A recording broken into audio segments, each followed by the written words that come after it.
이렇게 윤석열 전 총장의 이 발언과 행보에 관심이 쏠리는 이유가 뭘까요? 바로 차기 대권주자 선호도 조사에서 두각을 나타내고 있기 때문인데요. 몇 가지 수치를 보겠습니다. 오마이뉴스가 리얼미터에 의뢰해서 진행한 여론조사를 보면요. 급등한 수치로 1위에 올랐습니다. 34.4% 조사됐고요. 그런가 하면 다른 조사를 하나 더 살펴보면요.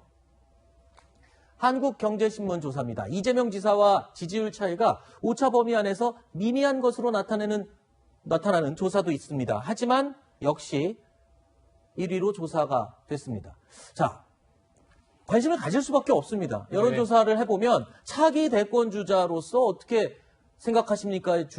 질문에 수치의 차이는 좀 있었습니다만 계속 1위로 조사가 되고 있거든요. 그렇죠. 그러니까 본인이 정치를 하겠다 안 하겠다는 얘기는 아직 운을 떼고 있지 않지만 적어도 야권 지지층 국민들은 윤 전 총장이 그러니까 검찰총장으로 현 정부에 대립하는 대립각을 세웠을 때만이 아니라 지금 자연인으로 돌아온 이후에도 기대하고 있다, 지지하고 있다, 열망하고 있다 이렇게 되는 거거든요. 그러니까 성적이요. 계속 1등, 2등을 달리다 보면 선두권을 달리다 보면 나는 대학 안 갈래, 대학 생각 없어 하지만 주변의 집안 식구들의 떠밀림에 의해서 좋은 대학을 갈 수밖에 없어요. 그리고 그 기대를 가지고 뭔가 자신은 이루기 위한 꿈을 만들어 간다고요. 윤 전 총장이 지금 정치를 안 할 것인가?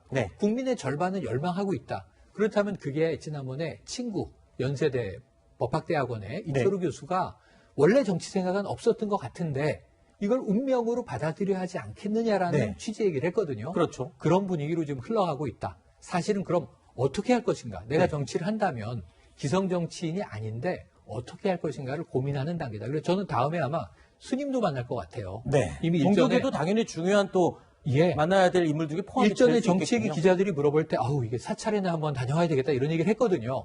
그래서 종교인 또는 뭐 이제 정치와 관계없는 철학자, 대중들에게 관심 있는 중요한 원로, 그리고 역대 정치인인데 좌우를 막론하는 인물 이렇게 만나갈 것 같습니다. 알겠습니다. 조금 전에 살펴본 이 오마이뉴스 조사 그리고 또 한국경제신문이 의뢰한 조사 두 조사 내용 모두 이 한 조사 내용은 오차범위 내에서이고요. 양강구도. 그렇죠. 다른 조사에서는 격차가 일이. 조금 있긴 했지만 앞으로 이 조사는요. 워낙 1년이라는 시간이 남아있기 때문에 어떻게 될지 모르는 그런 상황입니다. 앞으로도 저희가 계속 추이를 살펴보도록 하겠습니다. 이런 가운데 윤석열 전 총장 하면요. 연관 검색어처럼 같이 함께 연상되는 인물이 한 명 있죠. 바로 추미애 전 장관입니다. 이 추 전 장관이요. 최근 대선 출마를 시사하는 발언들을 여러 번 연이어 하고 있습니다. 들어보시죠.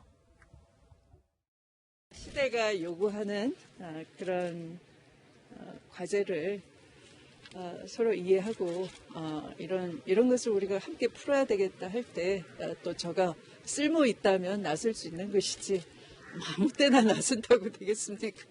또 앞으로 새로운 시대 정신에 누가 얼마나 부합한지 국민들도 꼼꼼히 지켜보셔야 되고요. 그런 점들이 정확하게 전달이 돼서 국민들께서도 인정하고 그러시면 나아갈 준비를 하고 있으면 되는 것이지 제가 그런 권력 야욕 이런 걸 드러내고 그렇게 살아오진 않았어요. 그래서 있는 그대로 봐주시면 될 것 같아요.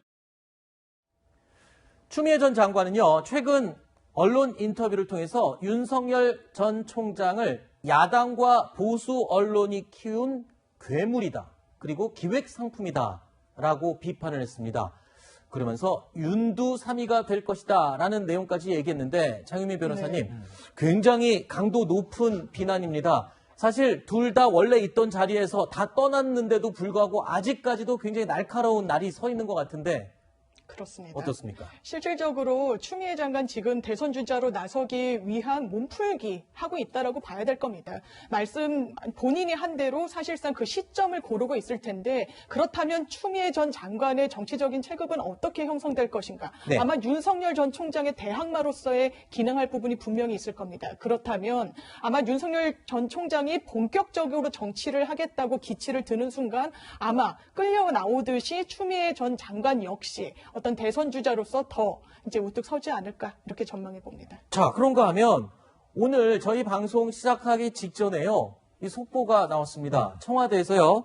김상조 대통령 정책실장을 전격 해임하고 후임으로 이호승 경제수석을 임명했습니다. 네. 그런데 이 배경에는 오늘 아침 조간신문에 나온 내용을 읽어보신 분들은 아마 네.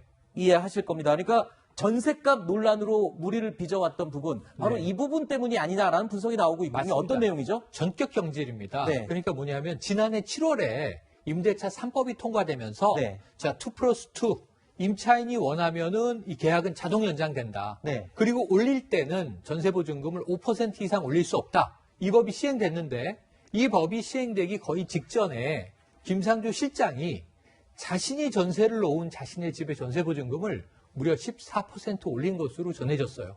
그럼 이게 청와대 내에서 경제정책을 총괄하고 있는 정책실장이 어찌 보면은 이 그야말로 임대차 3법 실시하는 정신을 바로 날짜는 위법은 아니에요. 네. 날짜가 시행되기 직전이니까. 네. 하지만 이게 5%밖에 못 올려라고 건물주들에게 압박을 하고는 자신은 14%로 올렸다. 이 꼼수 아니냐라는 비판을 받는 건데 네. 내용을 들여다보면 일견은 이해가 돼요. 네. 본인은 이 강남에 있는 집을 세를 주고 본인은 다른 지역에서 전세를 사는데 본인에 대한 전세보증금을 2억 이상 올려달라는 요구를 받습니다. 네. 근데 그 돈을 마련하기 위해서 자신의 세입자에게는 1억 2천만 원을 더 올려요. 네. 그런데 뭐 모자라니까 차익은 메꿨겠죠. 네. 근데 14%를 올렸지만 주변의 다른 시세가 12억 정도 하는 보증금에 비하면 네. 8억대에서 9억대로 올렸기 때문에 세입자와 합의를 했다 이런 얘기예요. 네. 청와대가 해명했지만 네. 이게 국민들이 받아들이기에는 납득이 잘 안 된 겁니다. 청와대가 오늘 전격 경질한 배경은 이 대목이 아닌가 싶습니다. 알겠습니다. 자, 저희가 준비한 세 번째 Q&A 내용으로 계속 이어가겠습니다. 내용 확인해 보시죠.